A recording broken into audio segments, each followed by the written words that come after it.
Alright, so here's our Tekken 7 beginner's guide that should answer all your questions regarding the game, whether you are a newcomer or an experienced Tekkener. In this guide, I have discussed some of the most fundamental aspects of the game, like movement, blocking, throws, and more. Do note that a few of the things mentioned in the guide, such as frame data, advanced movement techniques, etc., might come out as a little intimidating, but you should get a hang of them with time and practice. So let's try this again. Published and developed by Bandai Namco, Tekken 7 is the 9th installment in the Tekken series, and the first game that has officially launched on PC. Unlike Tekken Tag Tournament 2, Tekken 7 follows the one-on-one battles formula with a few noticeable changes. These changes include Rage Art, that allows characters to execute critical attacks that deal around 30% damage depending on the character, and can only be executed when the attacker's HP bar is at critical. The second major change is Power Crush, that lets players continue their attacks even while being hit by an opponent. The Power Crush, however, only works for absorbing mid and high attacks. If you are new to Tekken, it is a good idea to learn about these notations, as these are widely used to the Tekken community. Everything from frame data to combos and guides are produced by keeping these notations in mind. So left punch, left kick, right kick, jump, crouch, neutral state, walk towards an opponent, and walk away from an opponent. Got that? If the above notations are in capital, it means that you have to hold the input.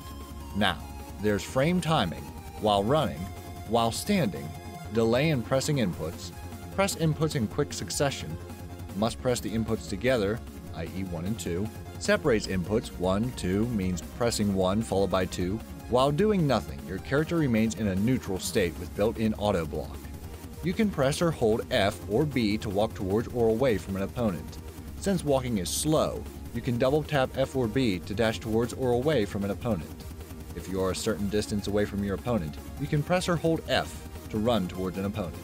Following a run-up, you can execute a dive by pressing 1 and 2, a slide by pressing 4, an automatic tackle, a slash kick, or an unblockable shoulder ram. These attacks depend on the distance. For instance, you will automatically tackle an opponent after running for 11 steps and can follow up with a 1-2-1-2 string. You can perform a slide or dive by pressing the aforementioned inputs after 12 steps. Finally, the unblockable shoulder ram occurs after 18 steps. Tapping UN or DN will let you sidestep in or out of the screen. You can also tap and hold UNU or DND to continue to sidewalk until you let go of the joystick. This means that an input quickly follows a previous input. For instance, if I say 4/3, it means that you need to press 4 and 3 in quick succession. Pressing and holding D will let you crouch, and most of the moves in this state are low. Pressing U will make your character jump. If you are a beginner, I do not recommend jumping unless Akuma is your main character, or you want to start a combo with UF plus 4. With the exception of jump, you can cancel all these movements into each other. For instance, you can backdash into a sidestep or simply backdash cancel by B, BDB, B, BDB. You will learn these advanced movement techniques by practice. Okay, on to attacking and blocking. Each character in Tekken 7 has a variety of attacks. Every attack hits in one of 4 ranges: high, mid, special mid, and low.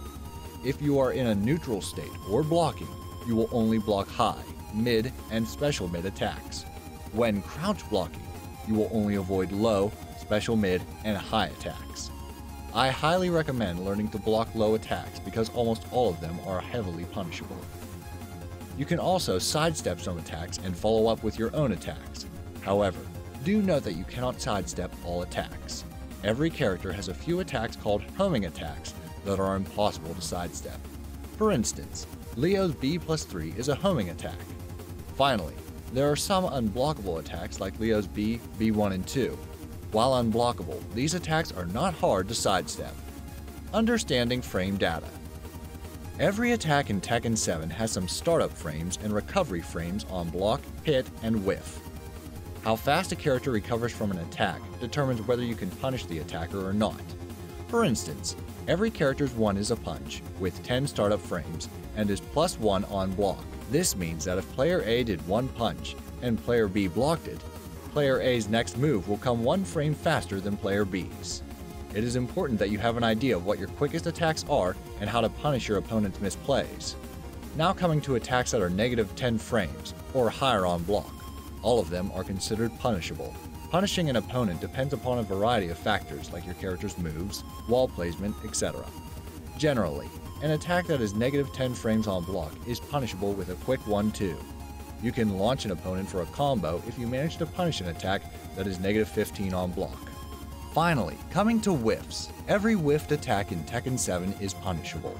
You can force an opponent to whiff an attack by moving out of its range, sidestepping, or by crouching the high attacks. For instance, if you manage to whiff Law's 1-2 by crouching as Jack 7, you should easily punish it with your WS+1 with a quick follow-up combo. Throws. There are 3 types of throws in Tekken 7. Normal throws, command throws, and special throws. You can execute a normal throw with 1+3 and 2+4. You can also execute them with F+1+3 and F+2+4, but they become a tad slower. In order to break a normal throw, simply press 1 or 2. The game gives you a large window to break throws, therefore, try to take advantage of it. Command throws include character-specific throws like Lars's UF+1+2 or Leo's F+1+2. You can break these throws by pressing 1, 2, or 1+2. Finally, special throws are the ones that do not come under above categories. For instance, King's 1-2+1+2 or his air throws come under this category. Low parry. This is a universal technique available to all the characters as a means of protection against low attacks. When performed successfully, you can follow up with a combo to deal some additional damage. It completely depends on whether you want to launch an opponent for a juggle after blocking a low attack or go with a low parry. In order to perform a low parry, you must press DF at exactly the same time at which your opponent's low attack would have hit you.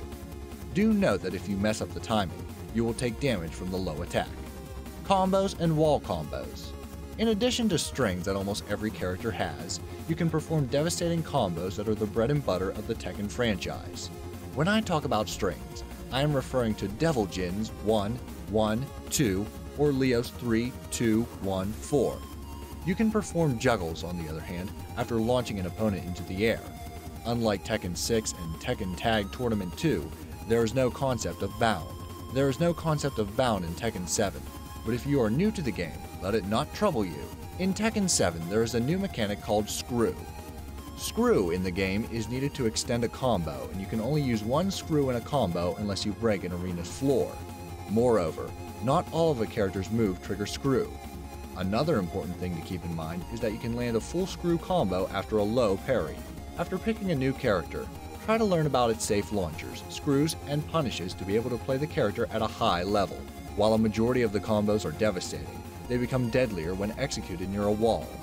Walls in Tekken 7 add additional damage to a combo and allow you to add in additional attacks. Every character in the game has B&B combos that are his or her go-to combos. I recommend learning a couple of these combos to use in your routine matches. Getting up. After you are knocked down, you have a few different ways to get up. You can press 1, 2, 3, or 4 to instantly roll and get up. It is called a tech roll and is widely considered one of the safest ways of getting up.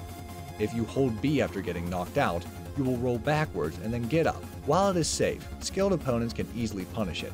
Finally, if you hold F, you will perform a kip up and try to avoid it.